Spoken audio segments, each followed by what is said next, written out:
Audio Kitab Undang-Undang Hukum Perdata ini dipersembahkan oleh Hukum Expert. Bab 17. Tentang penanggung utang. Bagian 1. Tentang sifat penanggungan. Pasal 1820. Penanggungan ialah suatu persetujuan di mana pihak ketiga demi kepentingan kreditur, mengikatkan diri untuk memenuhi perikatan debitur, bila debitur itu tidak memenuhi perikatannya. Pasal 1821. Tiada penanggungan bila tiada perikatan pokok yang sah menurut undang-undang. Akan tetapi orang dapat mengadakan penanggungan dalam suatu perikatan, walaupun perikatan itu dapat dibatalkan dengan sanggahan mengenai diri pribadi debitur misalnya dalam hal belum cukup umur. Pasal 1822. Seorang penanggung tidak dapat mengikatkan diri dalam perjanjian atau dengan syarat-syarat yang lebih berat dari perikatan yang dibuat oleh debitur. Penanggungan dapat diadakan hanya untuk sebagian utang atau dengan mengurangi syarat-syarat yang semestinya.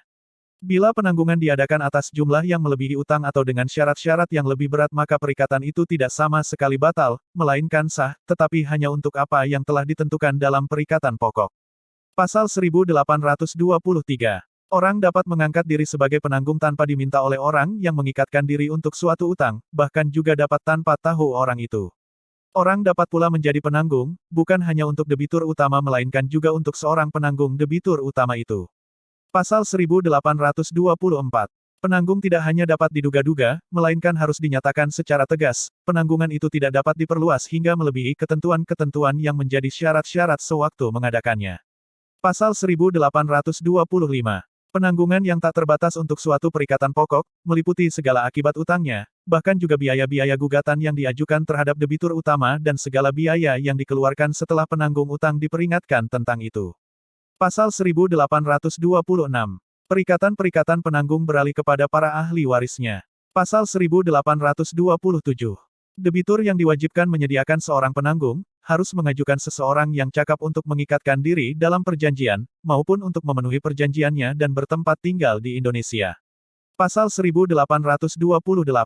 Dihapus dengan Staatsblad tahun 1938 nomor 276. Pasal 1829. Bila penanggung yang telah diterima kreditur secara sukarela atau berdasarkan keputusan hakim kemudian ternyata menjadi tidak mampu, maka haruslah diangkat penanggung baru. Ketentuan ini dapat dikecualikan bila penanggung itu diadakan menurut persetujuan, dengan mana kreditur meminta diadakan penanggung. Pasal 1830.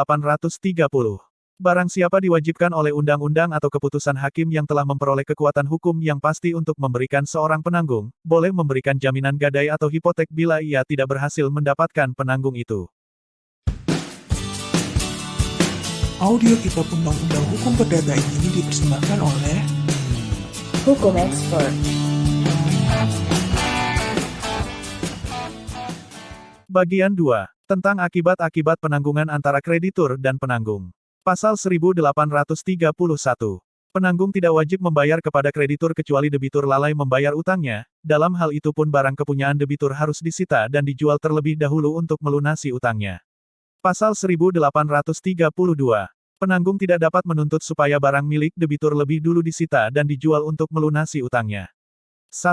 Bila ia telah melepaskan hak istimewanya untuk menuntut barang-barang debitur lebih dahulu disita dan dijual. 2. Bila ia telah mengikatkan dirinya bersama-sama dengan debitur terutama secara tanggung-menanggung, dalam hal itu, akibat-akibat perikatannya diatur menurut asas-asas yang ditetapkan untuk utang-utang tanggung-menanggung. 3. Jika debitur dapat mengajukan suatu tangkisan yang hanya mengenai dirinya sendiri secara pribadi. 4. Jika debitur berada keadaan pailit. 5. Dalam hal penanggungan yang diperintahkan oleh hakim. Pasal 1833. Kreditur tidak wajib menyita dan menjual lebih dahulu barang kepunyaan debitur, kecuali bila pada waktu pertama kalinya dituntut di muka hakim, penanggung mengajukan permohonan untuk itu. Pasal 1834. Penanggung yang menuntut agar barang kepunyaan debitur disita dan dijual lebih dahulu wajib menunjukkan barang kepunyaan debitur itu kepada kreditur dan membayar lebih dahulu biaya-biaya untuk penyitaan dan penjualan tersebut. Penanggung tidak boleh menunjuk barang yang sedang dalam sengketa di hadapan pengadilan, atau barang yang sudah dijadikan tanggungan hipotek untuk utang yang bersangkutan dan sudah tidak lagi berada di tangan debitur itu, ataupun barang yang berada di luar wilayah Indonesia. Pasal 1835. Bila penanggung sesuai dengan pasal yang lalu telah menunjuk barang-barang debitur dan telah membayar biaya yang diperlukan untuk penyitaan dan penjualan, maka kreditur bertanggung jawab terhadap penanggung atas ketidakmampuan debitur yang terjadi kemudian dengan tiadanya tuntutan-tuntutan, sampai sejumlah harga barang-barang yang ditunjuk itu. Pasal 1836.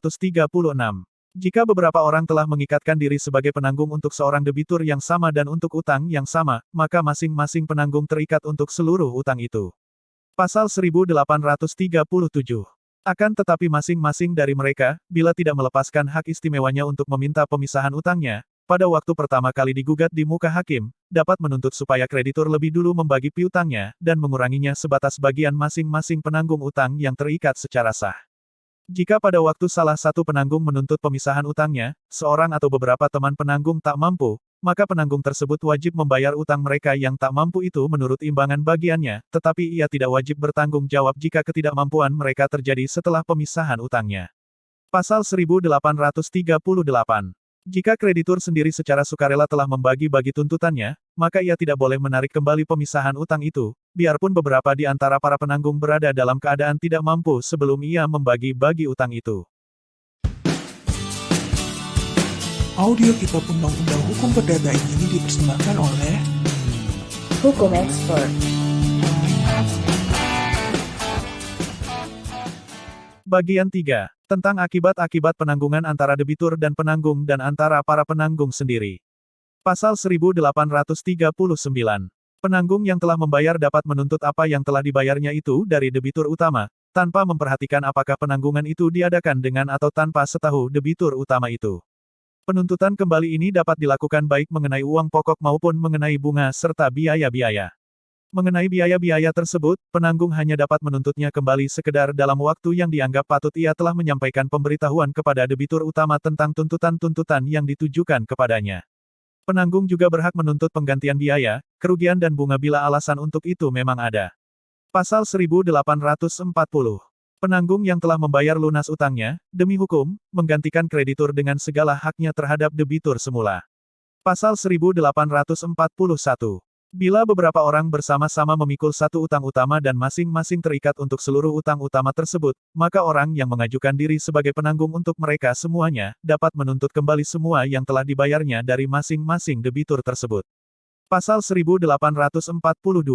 Penanggung yang telah membayar utangnya sekali, tidak dapat menuntutnya kembali dari debitur utama yang telah membayar untuk kedua kalinya bila ia tidak memberitahukan pembayaran yang telah dilakukan itu kepadanya. Hal ini tidak mengurangi haknya untuk menuntutnya kembali dari kreditur. Jika penanggung telah membayar tanpa digugat untuk itu sedangkan ia tidak memberitahukannya kepada debitur utama, maka ia tidak dapat menuntutnya kembali dari debitur utama ini bila pada waktu dilakukannya pembayaran itu debitur mempunyai alasan-alasan untuk menuntut pembatalan utangnya. Hal ini tidak mengurangi tuntutan penanggung terhadap kreditur. Pasal 1843. Penanggung dapat menuntut debitur untuk diberi ganti rugi atau untuk dibebaskan dari perikatannya, bahkan sebelum ia membayar utangnya. 1. Bila ia digugat di muka hakim untuk membayar. 2. Dihapus dengan Staatsblad tahun 1906 nomor 348. 3. Bila debitur telah berjanji untuk membebaskannya dari penanggungannya pada waktu tertentu. 4.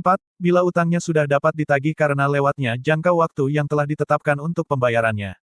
5. Setelah lewat waktu 10 tahun, jika perikatan pokok tidak mengandung suatu jangka waktu tertentu untuk pengakhirannya kecuali bila perikatan pokok sedemikian sifatnya, hingga tidak dapat diakhiri sebelum lewat suatu waktu tertentu, seperti suatu perwalian.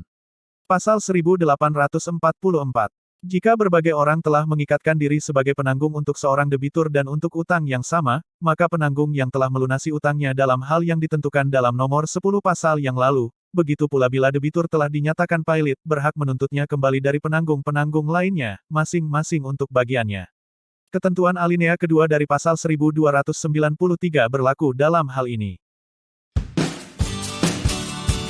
Audio Kitab Undang-Undang Hukum Perdata ini dipersembahkan oleh Hukum Expert. Bagian 4. Tentang hapusnya penanggungan utang. Pasal 1845. Perikatan yang timbul karena penanggungan, hapus karena sebab-sebab yang sama dengan yang menyebabkan berakhirnya perikatan-perikatan ianya. Pasal 1846. Percampuran utang yang terjadi di antara debitur utama dan penanggung utang, bila yang satu menjadi ahli waris dari yang lain, sekali-kali tidak menggugurkan tuntutan hukum kreditur terhadap orang yang telah mengajukan diri sebagai penanggung dari penanggung itu. Pasal 1847. Terhadap kreditur itu, penanggung utang dapat menggunakan segala tangkisan yang dapat dipakai oleh debitur utama dan mengenai utang yang ditanggungnya sendiri. Akan tetapi, ia tidak boleh mengajukan tangkisan yang semata-mata mengenai pribadi debitur itu. Pasal 1848.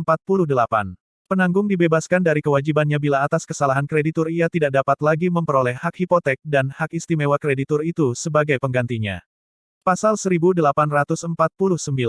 Bila kreditur secara sukarela menerima suatu barang tak bergerak atau barang lain sebagai pembayaran utang pokok, maka penanggung dibebaskan dari tanggungannya, sekalipun barang itu kemudian harus diserahkan oleh kreditur kepada orang lain berdasarkan putusan hakim untuk kepentingan pembayaran utang tersebut. Pasal 1850. Suatu penundaan pembayaran sederhana yang diizinkan kreditur kepada debitur tidak membebaskan penanggung dari tanggungannya, tetapi dalam hal demikian, penanggung dapat memaksa debitur untuk membayar utangnya atau membebaskan penanggung dari tanggungannya itu. Pasal 1851. Perdamaian adalah suatu persetujuan yang berisi bahwa dengan menyerahkan, menjanjikan atau menahan suatu barang, kedua belah pihak mengakhiri suatu perkara yang sedang diperiksa pengadilan ataupun mencegah timbulnya suatu perkara bila dibuat secara tertulis. Pasal 1852. Untuk dapat mengadakan suatu perdamaian, seseorang harus berwenang untuk melepaskan haknya atas hal-hal yang termaktub dalam perdamaian itu. Para wali dan pengampu tidak dapat mengadakan suatu perdamaian, kecuali jika mereka bertindak menurut ketentuan-ketentuan dari bab 15 dan 17 buku ke-1 Kitab Undang-Undang Hukum Perdata ini. Kepala-kepala daerah yang bertindak demikian, begitu pula lembaga-lembaga umum, tidak dapat mengadakan suatu perdamaian selain dengan mengindahkan tata cara yang ditetapkan dalam peraturan-peraturan yang bersangkutan dengan jabatan atau pekerjaannya. Pasal 1853. Perdamaian dapat diadakan mengenai kepentingan keperdataan yang timbul dari satu kejahatan atau pelanggaran.